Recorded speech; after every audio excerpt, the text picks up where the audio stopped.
ஸ்ரீமதே ராமானுஜாய நமக. இன்னைக்கு நம்ம திருக்கோளூர் பெண் பிள்ளை ரகசியத்துல 21வது வார்த்தை தேவும் மற்றறியேனோ மதுரகவியார் போல பார்க்கலாமா? இது மதுரகவியார் விஷயமான கதை. என்னன்னா, மதுரகவியார்கள் அப்படின்னு ஒரு ஆழ்வார் வாழ்ந்துட்டு வந்தாரு. இவர் 12வர்ல ஒருவர். இவர் சடகோப்பனோட சிஷ்யர், அதாவது நம்மாழ்வாருடைய சிஷ்யர்.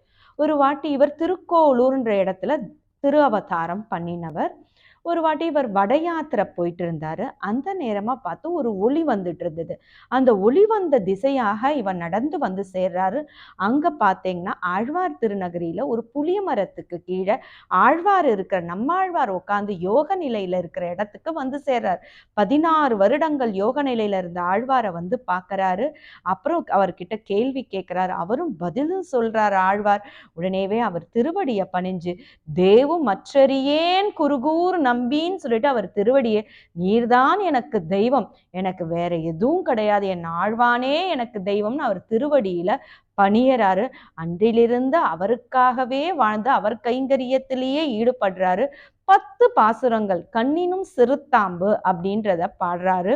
அதுல கூட நாவினால் நவிற்று இன்பம் ஏதினேன் மேவினேன் அவன் பொன்னடி மெய்மையே தேவு மற்றறியேன் குருகூர் நம்பி பாவின் இன்னிசை பாடி திரிவனேன்னு சொல்லிட்டு பாடியிருப்பாரு. அப்படின்னா என்னன்னா, அதாவது என்னோட நாக்கினால உன்னுடைய திருநாமத்தை மட்டும்தான் சொல்வேன் ஆழ்வீர், அது மட்டும் கிடையாது, நீர் பாடின பாட்டுக்களையே பாடிக்கொண்டு வாழ்ந்துட்டு இருப்பேன்.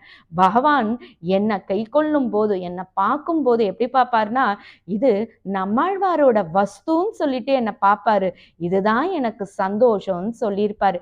இப்படி தெய்வம் எனக்கு குருகூர் நம்பின்ற என்னுடைய ஆச்சாரியனான நம்மாழ்வாரே அப்படின்னு சொல்லி வாழ்ந்தேனோ அப்படின்னு சொல்லி திருக்கோளூர் அம்மாள் இந்த வார்த்தையை சொல்லி முடிச்சிருப்பாங்க. ஸ்ரீமதே ராமானுஜாய நமக.